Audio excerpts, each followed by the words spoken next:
Hello, we are Team 4, and we'll be covering the 2016 K-12 Horizon Report, Important Developments in Education Technology for K-12 Education. I'm Daniel Reyna, and I'll be covering the first section, which is makerspaces and online learning, with the time to adoption horizon being 1 year or less. And hi, I'm Tanya Stevens. I'll be doing the time to adoption for 2 to 3 years, robotics and virtual reality. And I'm Jennifer Salceda, and I will be doing artificial intelligence and wearable technology. Okay, so in regards to my section, which was developed in 2016, both makerspaces and online learning are obviously already implemented in the classroom. So, which I thought was interesting because what they predicted back in 2016 is exactly what we're experiencing today in education. And I think that just goes to show that the intense research that goes into the Horizon Report predictions are pretty accurate. For example, in the Makerspaces section, it talks about how classrooms and libraries will be transformed into learning environments that offer tools and opportunities for hands-on learning and creation. And this is clearly seen in most of the schools and mostly in libraries. Because I know, like, over the past few years, our library in our school has gone through a major transformation where it's gone from a traditional library to a technology-based environment. So for the online learning section of the Horizon Report, it discusses how today it's uncommon for schools to not have an environment where students are accessing resources and learning modules online. And again, this is something that we see every day in our schools with the one-to-one and BYOD policies, where every student has their own electronic device. So even though these technology developments were predicted 2 years ago, I think it's interesting that we see them today in our schools and that these Horizon Report predictions are pretty accurate. And I just wonder how how accurate the predictions will be, the ones for 4 to 5 years from now.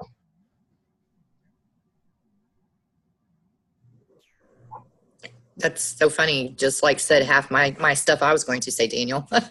So I totally agree with you. I was in my library the other day and I saw an area that said maker space. Like that's the special area of our library that they go to do that. So I was kind of like, oh, that is stuff that, like you said, is already in place.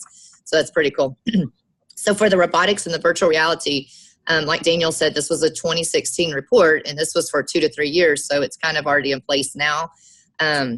We have a robotics team at our school, that a robotics club that meets, and then they, create their robotic stuff and go to competitions. So you see that a lot. And so you can tell that it's already in place for our students to actually be building them, not just using them.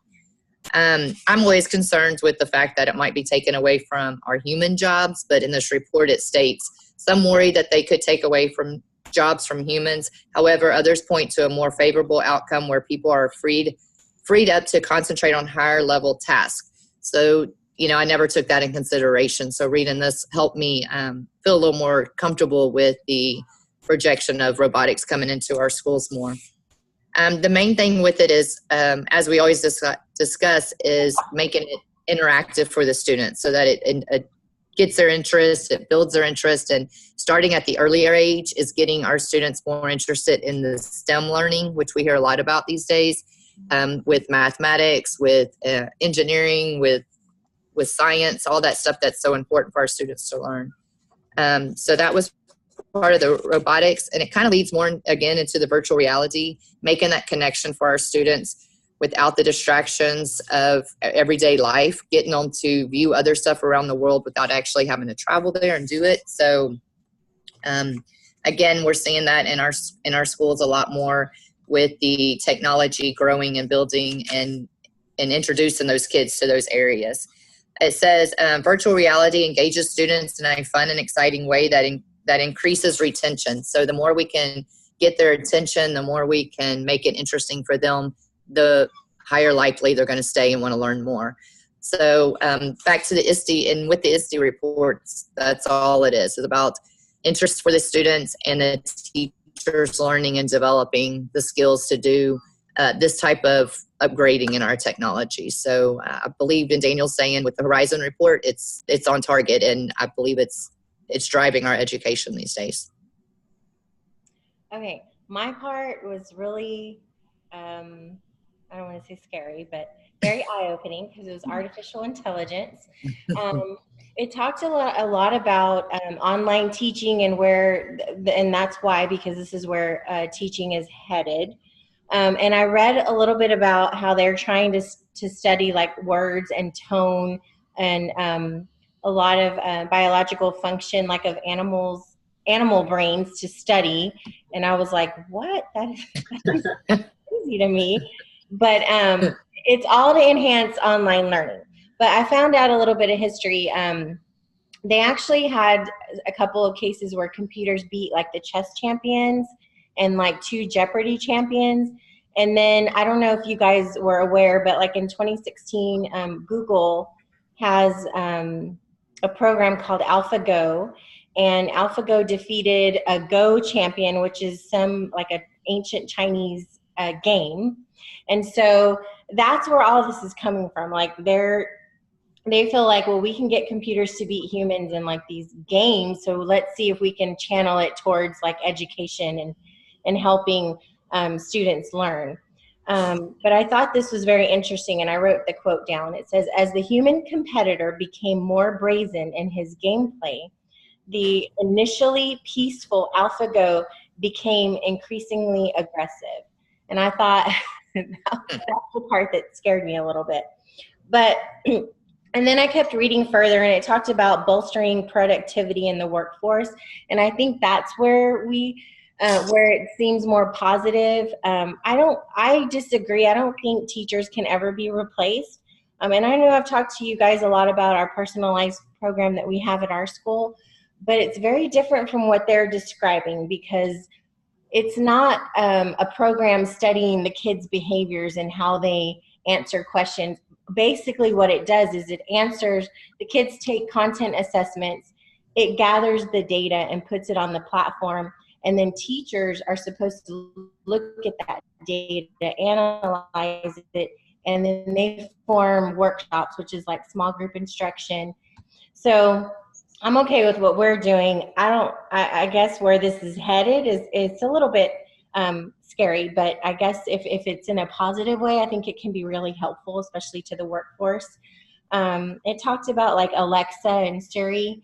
I don't know if you guys have heard of Cortana. I don't know which one that is. You have? I've heard of Alexa and Siri. So, you know, just talking about that as far as artificial intelligence. I thought that was really interesting. And then the other part was wearable technology. I mean, it talked about a lot about going into like STEAM for students, and STEAM is different from STEM because of the A, it adds the arts, you know, part, and specifically for like designing and building and programming and things like that, which I thought was very interesting. I mean, I have an Apple Watch. It records a lot of things, as you know, but they were talking more about kids getting more into like programming and designing, which I think is pretty cool. And the ISTE standard that really obviously stood out here was innovative designer, because that's where this is headed.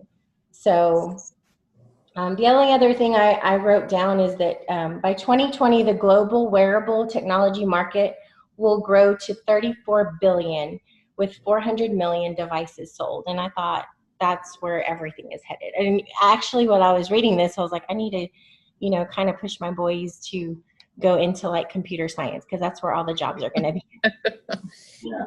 Right. True story. Yeah. So I totally agree as far as like, you know, when you first think about like robots replacing teachers, which I don't think that'll ever happen, because I think like, we've said this in other discussions and reports that, you know, the relationships we build with our students, that's vital, you know, that's really, really important and stuff. But you know, now that I hear you guys talking about, you know, the 4 to 5 years and 2 to 3 years, and how I mentioned that, you know, how accurate these predictions are. So I can just imagine what the learning environment is going to be, you know, in 4 to 5 years, and Right. how accurate, you know, these things are for, you know, robotics and virtual reality and stuff. So I'm kind of excited and you know, scared in a way, but I'm looking forward to seeing that. Yeah. And hopefully we'll all be like administrators of some sort. Yeah. Right. That will be our experience with it. Exactly. All right, you guys have anything else? No. All right, guys. Well, thank you for watching our discussion. And again, feel free to leave any comments below. Thank you. Awesome. Thank you. Thank you. Did it record?